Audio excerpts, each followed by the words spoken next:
Assalamualaikum warahmatullahi wabarakatuh. Perkenalkan, nama saya Vina Faridatus Solihah.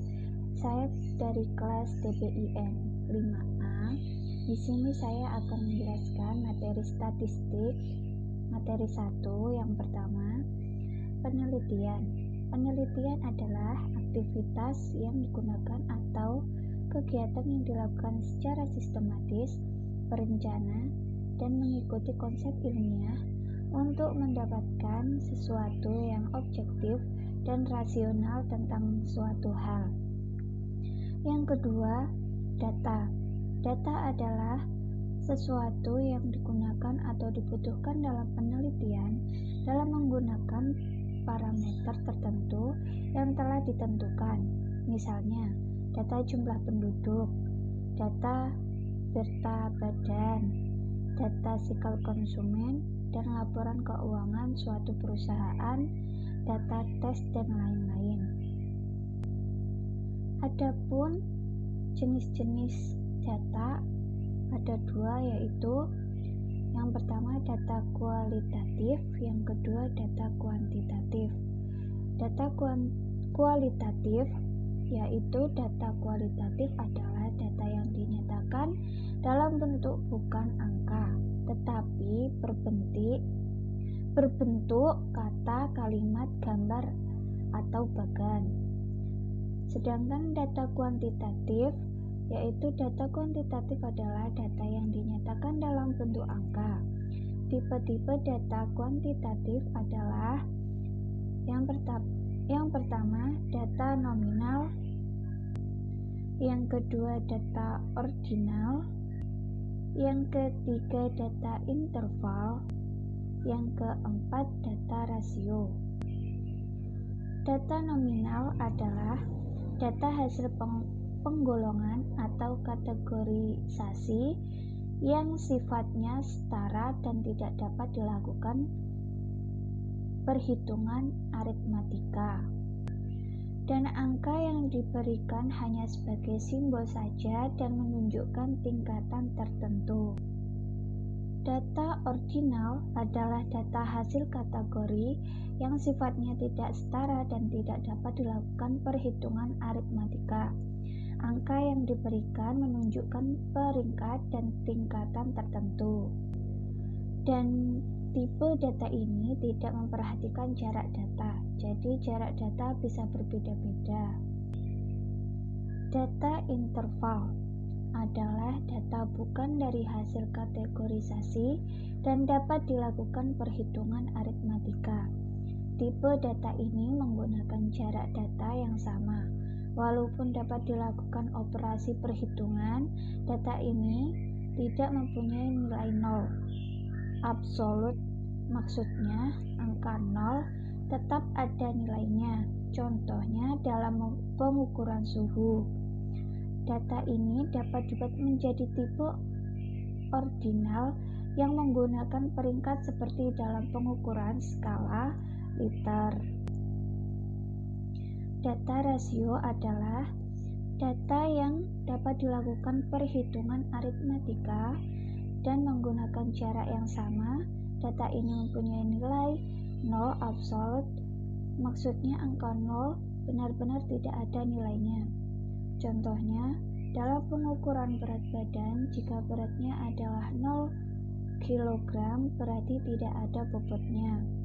Tipe data ini misalnya data berat badan, tinggi badan, data keuangan perusahaan, dan lain-lain. Selanjutnya, variabel. Variabel adalah suatu yang beragam atau bervariasi. Variabel dibedakan menjadi dua, yaitu variabel tergantung dan variabel bebas. Variabel tergantung yaitu variabel dependent adalah variabel yang dipengaruhi oleh variabel lain yang sifatnya tidak dapat berdiri sendiri. Sedangkan variabel bebas atau variabel independent adalah variabel yang mempengaruhi variabel lain yang sifatnya berdiri sendiri. Populasi dan sampel. Populasi adalah suatu kelompok atau kumpulan subjek atau objek yang akan dikenai generalisasi hasil penelitian, sedangkan sampel adalah bagian dari populasi yang akan diteliti. Selanjutnya, analisis data. Analisis data adalah proses mengolah data dan menginterpretasikan hasil pengolahan data. Adapun jenis-jenis analisis data yaitu analisis deskriptif, yang kedua analisis inferensial. Analisis deskriptif adalah analisis yang menekankan pada pembahasan data-data secara sistematik dan tidak menyimpulkan hasil penelitian. Sedangkan analisis inferensial adalah analisis yang menekankan pada hubungan antar variabel dengan melakukan pengujian hipotesis dan menyimpulkan hasil penelitian.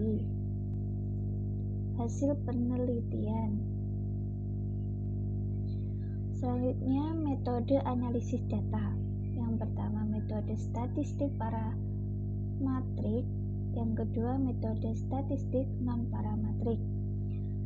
Metode statistik parametrik adalah metode analisis data dengan menggunakan parameter-parameter tertentu seperti mean, median, standar deviasi, distribusi data, normal, dan lain-lain. Sedangkan metode statistik non-parametrik adalah metode analisis data tanpa menggunakan parameter-parameter tertentu seperti mean, median, standar deviasi, serta distribusi data tidak harus normal, dan lain-lain. Berikutnya, hipotesis. Hipotesis adalah jawaban sementara tentang rumusan masalah penelitian yang belum dibuktikan kebenarannya. Hipotesis dinyatakan dengan kalimat pernyataan dan bukan kalimat pertanyaan. Dalam penelitian yang menggunakan sampel, hipotesis menggunakan kata signifikan. Misalnya, ada pengaruh signifikan antara rasio keuangan dengan harga saham. Dalam hipotesis terdapat hipotesis nihil dan hipotesis alternatif.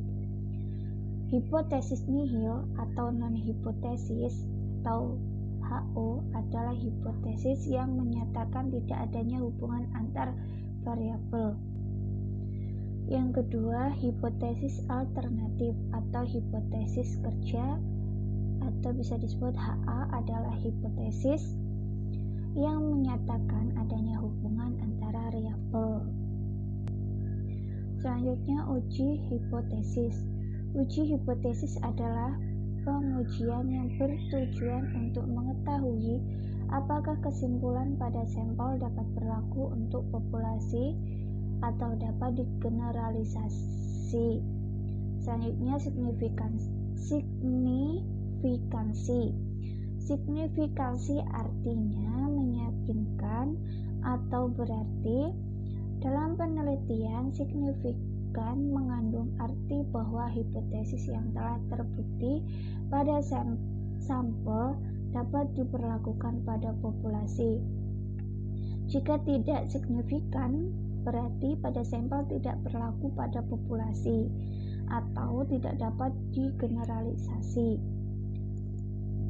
Tingkat signifikasi 5% atau 0,05. Artinya, kita mengambil resiko salah dalam mengambil keputusan untuk menolak hipotesis yang benar sebanyak-banyaknya 5% dan benar dalam mengambil keputusan.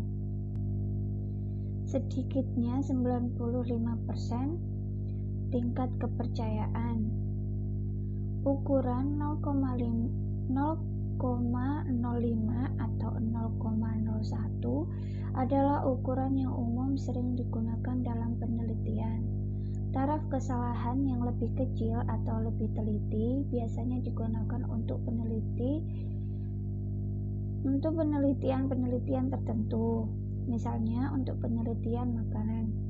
minuman atau obat dibutuhkan penelitian tingkat tinggi yang biasa menggunakan taraf signifikan seperti 0,005 atau 0,001. Selanjutnya, probabilitas.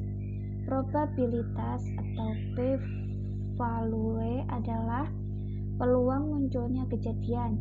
Besarnya peluang melakukan kesalahan disebut taraf signifikansi atau tingkat signifikansi. Jadi taraf signifikansi bisa dinyatakan dengan probabilitas atau nilainya sama. Misalnya ada 100 kejadian dengan probabilitas 5%, artinya bahwa peluang munculnya kesalahan akan terjadi sebanyak 5 kali dalam 100 kejadian. Selanjutnya, kurva normal.